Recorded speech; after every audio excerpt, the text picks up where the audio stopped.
Lieutenant general Ahmad शरीफ चौधरी साहब की press conference कल हुई थी, उसका तज़किरा आज भी हो रहा है, कल भी होगा और लगता यह है कि अगली प्रेस कॉन्फ्रेंस तक इसका तज़किरा होता रहेगा। उसमें उन्होंने बड़ी तुंदो तेज़ बातें भी की थी, लेकिन हमने इस हवाले से कहा था कि उन्होंने तहरीक इंसाफ इमरान खान के हक में प्रेस कॉन्फ्रेंस की है। उसका मतलब यही था कि जिस तरह से पिछली प्रेस कॉन्फ्रेंस में उन्होंने इमरान खान को ज़हनी मरीज करार दिया था, जिस तरह से तहरीक इंसाफ के हवाले से उन्होंने बातें की थी, सख्त बातें की थी, इस प्रेस कॉन्फ्रेंस में जो कल हुई है उसके मुकाबले में बहुत धीमी बातें की गई हैं, बड़ी उसके मुकाबले में ठंडी प्रेस कॉन्फ्रेंस थी। इसके एतराफ़ तहरीक इंसाफ के लीडरों की तरफ से भी किया जा रहा है। गो के शदीद रद्द-ए-अमल खैबर पख्तूनख्वा हुकूमत की तरफ से, सोहेल अफरीदी की तरफ से भी इस पर बात की गई है और इसके साथ साथ शफी जान जो तर्जमान हैं, वजीर इत्तलात हैं खैबर पख्तूनख्वा हुकूमत के, उनकी तरफ से मीडिया में वीडियो रद्द-ए-अमल है वो भी आपके सामने रखते हैं। लेकिन पहले ये देख लेते हैं कि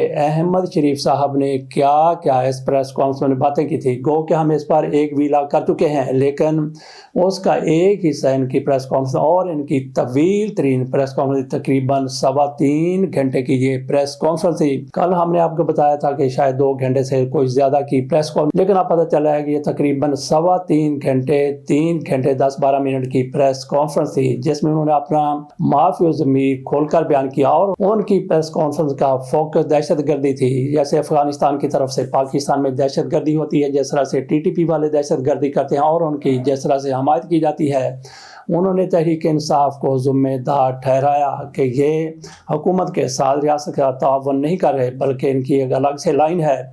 मैं आपके सामने रख देता हूँ उन्होंने जो कुछ अपनी प्रेस कॉन्फ्रेंस में कहा, मोटी मोटी चीज़ें आपके सामने रखते हैं, फिर चलते हैं अगली खबर की तरफ। उनकी तरफ से कहा गया कि फौजी कार्रवाई नहीं करनी तो क्या खारिज के पैरों में बैठना, नूर वली को वज़ीर आला बनाना है। PTI अफगान तालिबान से मदद मांग रही है। KP में दहशत गर्दों के लिए साजगार सियासी माहौल है, भारत अफगानिस्तान मिलकर आ जाएं, शौक पूरा कर देंगे। खैबर पख्तूनख्वा के वज़ीर आला फरमा रहे हैं कि काबुल हमारी सिक्योरिटी गारंटी करे। इनका बयानिया खुलकर सामने आ गया। दहशत गर्दी का नासूर 10.5% कहीं हो तो वहाँ रियासतें कायम भी नहीं रह सकती। अफगान बॉर्डर बंदिश के बाद बहुत सुखी हैं। खैबर PK हुकूमत ऑपरेशन की मुखालफत कर रही है। हुकूमत के सादी गिरदारे हम आंगी से चल रहे हैं। किसी की सियासत या ज़ात पाकिस्तान से बढ़कर नहीं है। अफगानिस्तान दहशत गर्दों की आमाजगाह है। कोई हुकूमत नहीं, छोटा सा ग्रुप काबिज है अफगानिस्तान की वो बात कर रहे हैं। हमारे लिए तमाम सियासी जमातें सूबे फिरके बराबर हैं। वो वज़ीर आज़म जो कहता था कि वो बेइख्तियार है, इतना बाइख्तियार था कि उसने उस वक्त के आर्मी चीफ को कौम का बाप डिक्लेयर कर दिया था। हम तो समझते हैं कि कौम का एक ही बाप कायदे आज़म और कौमी शायर अल्लामा इकबाल हैं। सिक्योरिटी होगी तो कारोबार चलेगा। एक साहब भारतीय TV पर कहते हैं इस बार अफगानिस्तान भारत मिलकर पाकिस्तान पर हमला करेंगे। ये बोलने वाले भी आए। जो हुकूमत होती है वही रियासत होती है। क्या खारजी नूर वली मसूद की बैत कर ली जाए? दहशत गर्दी हिंदुस्तान की सरपरस्ती में होती है, जंग ताकत से जीती है। नेशनल एक्शन प्लान पर अमल दरामद जरूरी है। फितना खारिज के बारे में अल्लाह का हुक्म है, जहां मिले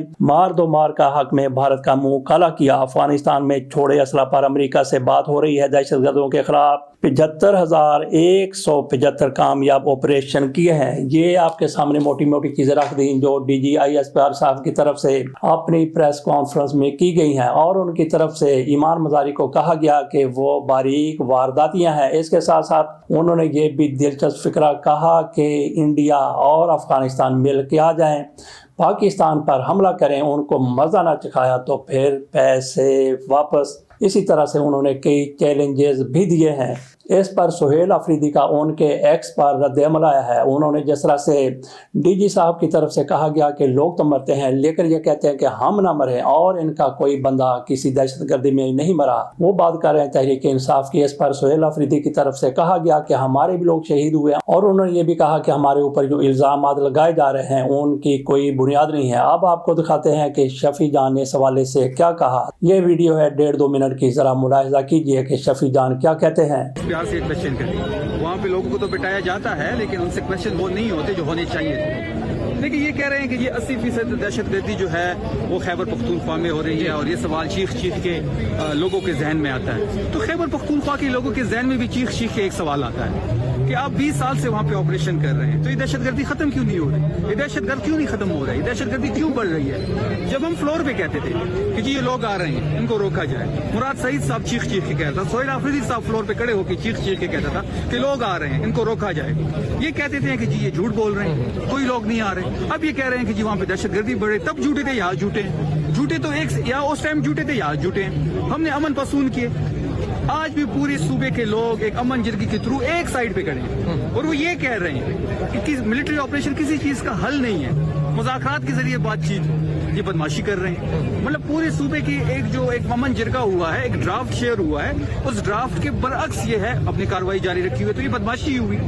इन्होंने 20 साल ऑपरेशन किया, क्या पाया खैबर पख्तूनख्वा ने, क्या खोया पाकिस्तान ने, क्या पाया पाकिस्तान ने? कितने हमारे फोर्सेस के नौजवान शहीद हुए, कितने हमारे सिविलियन लोग शहीद हुए, कितना खर्चा उन ऑपरेशन पे हुआ, उनके क्या रिजल्ट्स आए? 2018 में ये कह रहे थे कि जी हम कामयाब हो गए हैं, 2018 तमाम दहशतगर्द खत्म हो गए हैं, खैबर पख्तूनख्वा पाक को साफ हो गए, तो किधर से आ गए फिर दोबारा दहशत? कौन लेके आया है? जुलाई 2022 में जो एक सिक्योरिटी की मीटिंग थी, किसने हेड किया था? उस मीटिंग में ये फैसला क्यों हुआ था कि इन लोगों को शहबाज शरीफ के अंदर जब ये सिक्योरिटी की मीटिंग हुई और उसमें ये फैसला हुआ कि सिक्योरिटी की जो मीटिंग थी कि इन लोगों को यहाँ पे आबाद किया जाए, तो तब ये लोग किधर थे? क्योंकि बात बड़ी सिंपल है।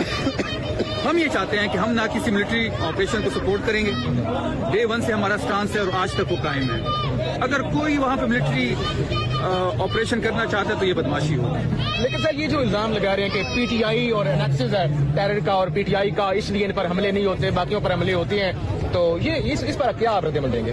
पाकिस्तान के सरजमीन के 1 इंच पे अगर दहशतगर्दी होती है या किसी भी पाकिस्तानी पे हमला होता है तो हम उसकी मजम्मत भी करते हैं और नहीं होना चाहिए। अब ये सवाल तो आप मुझसे क्या पूछते हैं? क्या आप तहरीक इंसाफ वालों को अब मारना चाहते हैं? क्या हमारे लिए कोई गेम सेट हो रही है? क्या हमारी आवाज को दबाने की कोशिश हो रही है, या हमारी वो गवर्नर राज की तरह एक और धमकी दी जा रही है हमें? बाकी इस प्रेस कॉन्फ्रेंस में मीडिया ग्रुप सामने आए हैं और उन्होंने जिस तरह से वहाँ पे लोग आए हुए थे, हर मीडिया चैनल की तरफ से वहाँ पे अपना बंदा भेजा हुआ था, कोई बाबा गया हुआ था, कोई माई गई हुई थी। और जैसे ही प्रेस कॉन्फ्रेंस खत्म होती है, जिस तरह से सवालात किए गए, हर एक चैनल की तरफ से, हर अदारे की तरफ से यही बताया गया कि हमारा बाबा बहुत नुमाया था, हमारी बीबी, हमारी माई बहुत नुमाया थी। इसने ऐसा सख्त सवाल किया कि डीजी साहब को लेने के देने पड़ गए। बिल्कुल भी ऐसा नहीं हुआ। जितने भी सवालात किए गए असूली सवालात थे, लेकिन जिस तरह से इनकी तरफ से कह दिया गया कि नहीं, हमारे जिस तरह से जियो ने हामिद मीर साहब के हवाले से कहा कि उनका कितना सख्त सवाल था, इसी तरह से आसमा शराजी साहब के हवाले से भी हम टीवी ने ऐसा ही चलाया कि किस तरह से देखें इनकी तरफ से सख्त सवाल किया गया।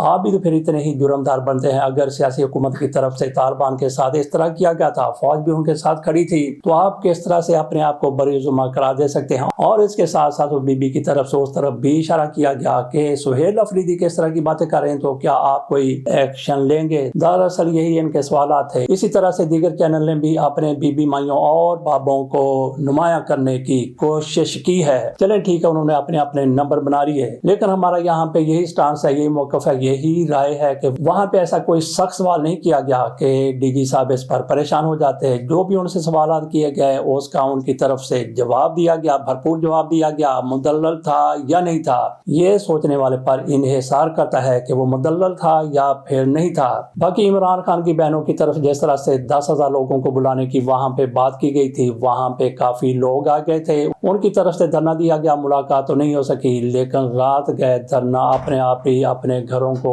वापस चला गया।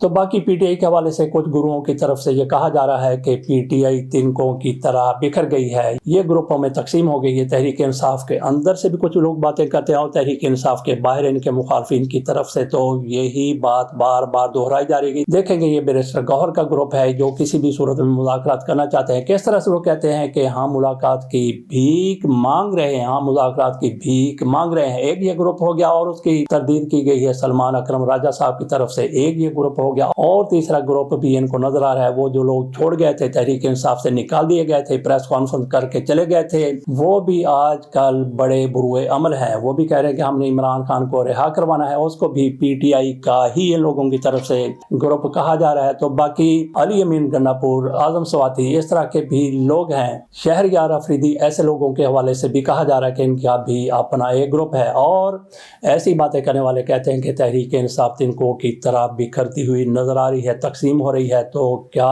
ایسا ہی ہے؟ کیا تحریک انصاف تنکوں کی طرح بکھر رہی ہے یا پھر یہ مضبوط ہے چٹان کی طرح؟ تو اس حوالے سے ہماری رائے یہ ہے کہ تحریک انصاف بالکل نہیں بکھری۔ جب بھی کسی پارٹی پر اس طرح کا موقع آتا ہے تو یہی نظر آتا ہے کہ پارٹی ختم ہو گئی، تقسیم ہو گئی، بکھر گئی، لیکن جیسے ہی حالات بہتر ہوتے ہیں تو وہی پارٹی ایک مرتبہ پھر طاقت کے ساتھ سامنے آتی ہے۔ تحریک انصاف کے ساتھ ایسا ہرگز نہیں ہے، یہ تقسیم نہیں ہوئی، ایک دو چھوٹے موٹے گروپ ضرور بنے ہوئے۔ عمران خان کی قیادت میں یہ پارٹی مضبوط ہے اور چٹان کی طرح کھڑی ہوئی ہے۔ جب حالات تھوڑے سے بہتر ہو جائیں گے تو یہی پارٹی مزید بھی مضبوط ہو کے سامنے آئے گی۔ یہ ہمارا تجزیہ ہے، یہ ہماری رائے ہے، اس کے ساتھ آپ اختلاف کر سکتے ہیں۔ تو باقی خامنہئی صاحب کے بارے میں کچھ لوگوں کی طرف سے کہا گیا، کچھ میڈیا کی طرف سے جو مغربی میڈیا ہے انہوں نے کہا کہ یہ گلہ وطن ہو کر روس جا رہے ہیں۔ جس طرح سے شام کے بشار الاسد صاحب بھی چلے گئے تھے، وہاں پہ حالات بہت خراب ہو گئے اور انہوں نے پھر اسی میں اپنی عافیت سمجھی کہ ملک سے چلے جائیں اور روس ان کے لیے بہترین ثابت ہو سکتا ہے، اور انہوں نے اپنا بوریا بستر باندھ لیا ہے۔ یہ مغربی میڈیا کی طرف سے خبر آئی، پاکستان میں ایکسپریس ٹریبیون کی طرف سے یہ خبر جاری کر دی گئی، شائع کر دی گئی۔ جس طرح سے ان کی طرف سے زورین نظامانی کا مضمون شائع کیا گیا تھا اور بعد میں مضمون واپس لے لیا گیا۔ جیسے یہ خبر ایران تک پہنچتی ہے، ایران کے سفارت خانے تک پہنچتی ہے، تو وہاں سے اس پر شدید رد عمل آتا ہے۔ وہ کہتے ہیں کہ بالکل بھی یہ جھوٹ ہے، یہ غلط ہے، ایسا ہرگز نہیں ہے کہ علی خامنہئی اپنا وطن چھوڑ جائے۔ اس حوالے سے ہم نے بات کی تھی کہ شاید وہ دورے پر جا رہے ہیں، لیکن اس وقت ہمارے سامنے یہ تفصیلات نہیں تھی کہ وہ جلا وطن ہو کے جا رہے ہیں۔ تو باقی اس حوالے سے ہمارا بھی تجزیہ یہی ہے، جس طرح سے ان کا کنڈکٹر ہے، جس طرح کے وہ لیڈر ہیں، کہ سوال ہی پیدا نہیں ہوتا کہ ان حالات میں جیسے بھی حالات ہو جائیں، ایسے بھی برے ہو جائیں، وہ اپنا ملک چھوڑ کر نہیں جائیں گے۔ یہی آسما شرازی صاحبہ کی طرف سے بھی کہا گیا تھا، وہ ایران کا دورہ کر کے آئی، وہ کہتی ہیں کہ وہاں کے حالات اتنے زیادہ خراب نہیں ہیں جتنے زیادہ دنیا کو بتائے جا رہے ہیں۔ تو علی خامنہئی صاحب کہیں نہیں جا رہے۔ ظفر الحق صاحب کے حوالے سے بات کر رہے ہیں، یہ چیئرمین ہیں،